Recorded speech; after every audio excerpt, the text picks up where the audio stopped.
I was honestly debating on whether I wanted to start this video with a joke about the evolution of dancing, but then I realized no one would probably get it anymore because I'm old as shit, and now everyone is doing the whoa and the backpack jive, if that is still a thing, which I think it is, which really when you think about it, Corey does look like the backpack kid's older brother, which was a comment below of a video. Painfully accurate. Either way, there's been an evolution of car trends that's just like been the evolution of dancing. It's just a little bit cringeworthy. But anyway, I'm Alex from Fitment Industries, alex.fi, and today we're gonna be talking about the evolution of car trends. Let's do this. If you're looking for aftermarket wheels, tires, or suspension like NK's, BBS, Tane, BC, Function Inform, Toyo, Nitto, and the rest of the boys, hit us up because it's what we do, homie. FitmentIndustries.com. Also, don't forget to subscribe so we can keep making killer videos like this. And if you're not subscribed, and if you didn't hit the bell button, which is way more important than just subscribing, hit the damn bell button, all right? Like, hit it, slap it. Do whatever you gotta do to make sure that that bad boy's on, okay? Anyway, car trends in the aftermarket automotive scene started the moment that aftermarket things started to take hold in the car scene, which was predominantly started in Southern California. The 50s had a major car trend that existed around the technique that Roy Vachon coined, the old flipperoo. He was a pioneer that would take the popular steel wheels, cut the face out, flip them around, weld them back in with existing barrels or new ones, polish them up, and then sell them back to people. It was capitalism, and it was America, and I love it. That was a really popular car trend because people wanted the deep dish because it looked super aggressive and everybody just loved it. A lot of times the wheels actually came tucked and that made them flush better. The 40s and 50s had a goal of trying to make their cars embody a pontoon styling or a ponton. Don't really know if it's one way or the other, but it was single, uninterrupted form from the front to the back of the car. That's why you got those old boats look so pontoony. The goal was to make the design as uninterrupted as possible so that the car flowed. And that was a thing for a long time. The Bel Air's best classic ever. Anyway, flowing from the 50s to the 60s, and you had the birth of the domestic companies recognizing automotive racing as a growing sport, while Southern California shops were beginning to create parts to make fast cars faster. Names like Vic Edelbrock, Roy Richter, Phil Wyan, Robert Wyman, Ted Hellebrand, a couple others. All those names were the growing empires before they even knew it. At the same time, you had the growth of domestic cars getting bigger and louder with little international interruption. I mean, like, what are they gonna do? Ship a bunch of cars here? Sell them? Make Americans drive those cars? Aftermarket wheels began to get progressively more prominent in the 60s with Romeo Palomides, Tom Griffith, and Jim Ellison making the iconic torque thrust through American racing.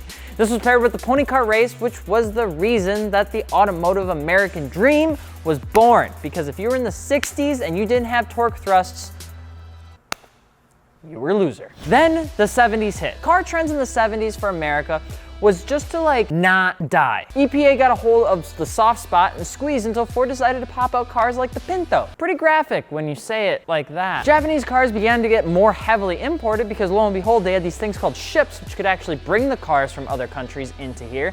And that just had a bigger kick to the big old three, as you would say, while they were on the ground because Datsun, Mazda, and Nissan were just kind of replacing the old school cool. But the car trend changed in the 70s from racing to cruising. Those that could still afford the big cars and wanted to show them off began diving into the lowrider culture. Whittier Boulevard in California became the poppin' place for lowriders and cars with 9 catalytic converters because you couldn't actually drive them fast because it's way too much for gas. What are you gonna do? It seems like the fun was sucked out of cars in the 70s because once the 80s hit, they were too afraid to do anything.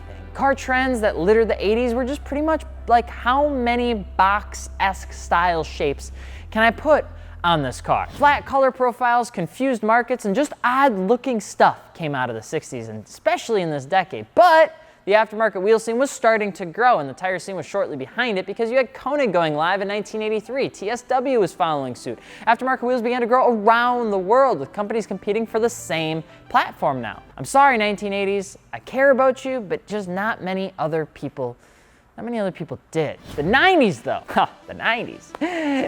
The 90s were just a slew of different trends, and they were coming back in today's day and age. You had the pop-up headlights becoming iconic with the combination of sleek, rounded fenders with sharp rear ends. Nearly every sports car tried to be the Ferrari Testarossa, and it showed. You had turbochargers, flat profile wheels, coupes began to rule the world. Japan had been playing King of the Hill with a little bit too long with the powerhouses of the RX-7, the 3000 GT, the Skyline, the Supra, the 300 ZX, and they just really couldn't be beat. These trends that follow these cars, though, were a bit questionable, but hey, those are trends, right? You know? I know you had flippy hair. Don't even lie to me. Bet you snapped your neck every 12 seconds just to make it was just above your eye, just perfectly coiffed, right? It was a trend, man. You accept it, I accept it. We go through our memories on Facebook and we cringe just a little bit more every year. The 2000s for car trends, though, were extravagant.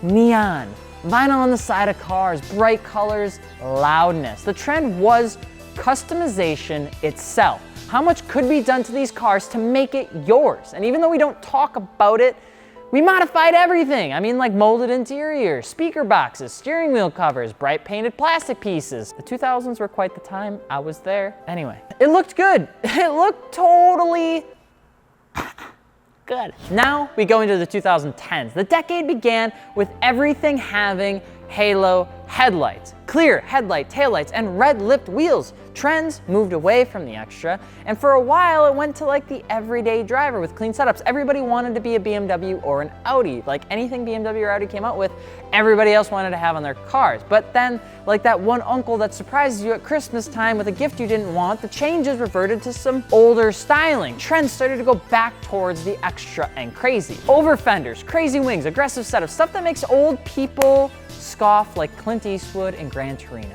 Moving away from the styling, colors began to get more towards the creative colors without the vinyl. You'd see oranges, yellows, reds, and other unique colors began to pop up all over the scene. And then vinyl came back. Now, I'm not biased. I'm just saying, though, vinyl has made its way back into it if that's kind of your thing. Now, car trends are like those weird prom photos, right? There's a time where you have them as your profile photo, then you cringe at them a few years later. Then a few years after that, you probably laugh. You're talking with your wife. Maybe you found a wife or a husband, you know, good for you. I'm proud. But, you know, you're looking back and you're laughing again until eventually you forget about those photos and you end up buying a tux that looks just like your prom outfit 30 years prior. That's just life. But, you know, every once in a while things come full circle and you start wondering, you know, is neon actually cool? And then you just think about installing it on a BMW E30.